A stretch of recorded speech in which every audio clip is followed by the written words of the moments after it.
اچھا میرے لیے بہت ساری چیزیں میم، آج تو جو بھی حالات ہے پاکستان میڈیا کے، آج تو جس طرح بھی لوگ آرمی کو دیکھ رہے ہیں یا جو بھی، بٹ میرے لیے میموریبل آبویسلی الطاف حسین کا ایک بیپر نہیں تھا، اس سے پہلے بھی ایک بہت میموریبل بیپر تھا جس میں ان کو میں نے کہا تھا کہ آپ عمران خان اپنی وائف کے ساتھ ریحام خان کے ساتھ آ رہے ہیں تو آپ ان کو کیا تحفہ دیں، تو جس میں انہوں نے کہا تھا کہ میں ابھی کہتا ہوں رابطہ کمیٹی سے، وہ ان کے لیے گفٹ منگواتے ہیں اور یہ اور وہ، اور اس کے بعد جو دوسرا والا تھا وہ چونکہ ان کا لاسٹ ہی تھا،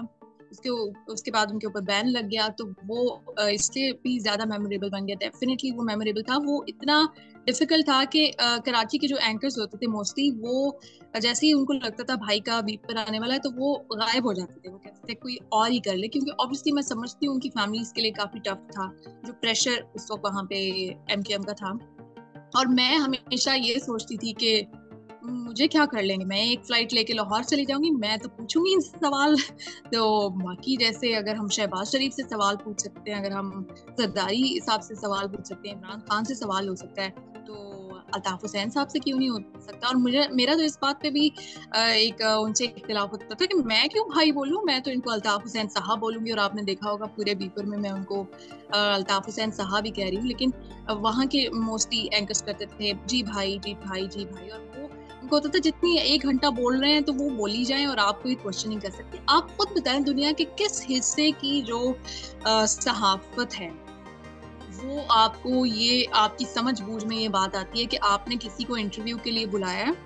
اب میں بولتی رہوں اور آپ بیٹھ کے یوں دیکھتے رہیں اور میں 1 گھنٹہ بولتی رہوں، اور چلیں آپ اپنی مرضی سے خاموش ہوں تو ٹھیک ہے، لیکن اگر آپ ڈر کی وجہ سے خاموش ہوں کہ اگر اس لڑکی کو ٹوکا تو یہ تو اٹھ کے چلی جائے گی اور پھر کیا ہوگا، پھر یہ بعد میں ایکشن بھی لے گی کہ مجھ سے سوال پوچھنے کی جرت کس نے کی، یہ کہیں ہوتا ہے دنیا میں؟ تو وہ مجھے بڑی ریڈیکولس لگتی تھی. obviously میں اس وقت نئی بھی آئی تھی، میں چیزیں دیکھ بھی رہی تھی، میں آبزرو بھی کر رہی تھی، میرے اندر ایک وہ کہہ سکتے ہیں نا میں ریبل بھی تھی کہ یہ کیوں ایسے ہوتا ہے، یہ ایسے کیوں نہیں ہوتا، وہ ویسے کیوں نہیں ہوتا. ایک جب آپ نیا کسی فیلڈ میں قدم رکھتے ہیں، کچھ لوگ اتنا بادر نہیں کرتے، وہ سسٹم کا حصہ بن جاتے ہیں، وہ پانی کی فلو کی طرح چلنا شروع ہو جاتے ہیں، جو کہ اچھی بات ہے، بٹ میں وہ فلو کا حصہ نہیں بنتی تھی. مجھے ہوتا تھا کہ یہ ایسے کیوں ہو رہا ہے، یہ ویسے کیوں ہو رہا ہے. اس کی وجہ سے شاید میرے اندر وہ بے چینی بھی تھوڑی سی آنا شروع ہو گئی تھی بائی دا اینڈ آف 2020. تو وہ تھا. لیکن ایک اور تھا آپریشن ضرب عزم کو جب 1 سال مکمل ہوا تھا اور اس کی پہلی اینیورسری تھی، کیونکہ آپریشن ضرب عزم ہم سب کے لیے، ہر پاکستانی کے لیے اتنا امپورٹنٹ تھا کیونکہ ہم نے آرمی پبلک اسکول کا انسیڈنٹ سانحہ، بدترین سانحہ کور کیا تھا، جس دن ہم پورا پاکستان ہو رہے تھے اور جو سخت سے سخت لوگ بھی تھے ان کی آنکھوں میں بھی آنسو تھے. اور پھر ایک سب میں ایک عزم تھا کہ اب ان دہشت گردوں کو نہیں چھوڑنا. اور اس کے بعد آپریشن ضرب اسٹارٹ ہوا تھا، اور پھر جب اس کی 1 سال اس کو مکمل ہوا تھا، اس کی جو اینیورسری تھی، اس وقت جو D G I S P R تھے عاصم سلیم باجوہ، تو میں نے ان کا ہر ٹی وی نے ان کا ریکارڈڈ انٹرویو کیا تھا اور ان کو فون پہ لیا تھا. میں وہ واحد لڑکی تھی جس نے ان کا لائیو 9 بجے کے بلیٹن میں اور ان کے رہائش گاہ پر جا کے سب ریکارڈڈ انٹرویو چلا رہے تھے، جبکہ میں نے ان کا لائیو انٹرویو کیا تھا آپریشن ضرب عزم کا جب 1 سال مکمل ہوا تھا. تو وہ میرے لیے ایک بڑا، دنیا کے لیے وہ کوئی چھوٹی سی چیز ہو سکتی ہے بٹ میرے لیے ایک بہت میموریبل چیز تھی. اس کے علاوہ 2016 میں یا 2017 میں آئی گیس، تھوڑا سا میں بھول رہی ہوں، ہم نے 14 دن کی ایک آزادی ٹرانسمیشن کی تھی جس میں ہم نے لاہور سے سٹارٹ لیا تھا اور ہم روز ٹریول کرتے تھے اور ہر شہر سے پاکستان کے جا کے آؤٹ ڈور بلیٹنس کرتے تھے. آپ کو پتا ہے کہ آؤٹ ڈور بلیٹنس کا بھی ایک پاکستان میں بڑا ٹائم آیا تھا جو کہ پائنیئر سما ٹی وی تھا،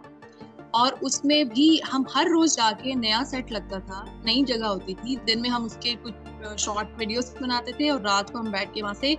9 بجے کا بلیٹن کرتے تھے، جس میں ہم نے سرگودا، جس میں ہم نے سیالکوٹ، پشاور اور سکھر،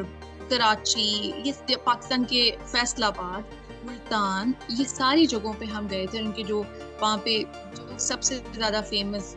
لینڈ مارکس ہوتے تھے وہاں جا کے ہم سیٹ لگا کے وہاں سے باقاعدہ بلیٹن کرتے تھے اور مسلسل ٹریول کر رہے تھے. وہ میرے لیے ایک بہت میموریبل اور ڈفرینٹ ایکسپیرینس تھا. اور اس کے علاوہ جو ایک شاید آپ کی نظر سے ایک ویڈیو گزری ہو کہ جس میں ٹیئر گیس والا ایک انسیڈنٹ پیش آیا تھا میرے ساتھ، کہ ہم بنی گالا کے باہر کھڑے ہوئے تھے اور میں لوگوں کو انٹرویو کر رہی تھی، وہاں پہ پولیس نے شیلنگ سٹارٹ کر دی تھی اور انہوں نے 2 شیلز جو تھے ایسے ان کا نشانہ لیا تھا کہ وہ شاید مجھے ہی مارے گئے تھے، کیونکہ وہ میرے بالکل پاؤں میں آ کے گرے تھے کافی. اور اسی کے 2 یا 3 دن بعد برہان انٹرچینج پہ جب انہوں نے پاکستان تحریک انصاف کا قافلہ جو تھا اس کو روکنا تھا، تو ایک طرف ہمارا اینکر شعیب تھا اور دوسری طرف کنٹینرز کی دوسری طرف جہاں جس سائڈ پہ پولیس تھی اس طرف میں تھی، اور ہم سٹک ہو گئے تھے. اور ساری رات میں نے کھلے آسمان تلے وہیں پہ گزاری تھی، کیونکہ اسلام آباد واپس جانے کا یا کسی اور شہر جانے کے سارے راستے بند تھے. تو ہم شام کوئی 5-6 بجے وہاں پہ پہنچے تھے اور صبح 9 بجے اگلی صبح وہاں سے نکلے تھے. کوئی وہاں پہ ٹوائلٹس کوئی کچھ نہیں تھا، کوئی انتظام نہیں تھا، بٹ آئی اسٹیڈ دیئر اور وہاں پہ کوریج کی. تو وہ ایک ایسا ایکسپیرینس ہے شاید جو کہ مجھے زندگی بھر یاد رہے گا.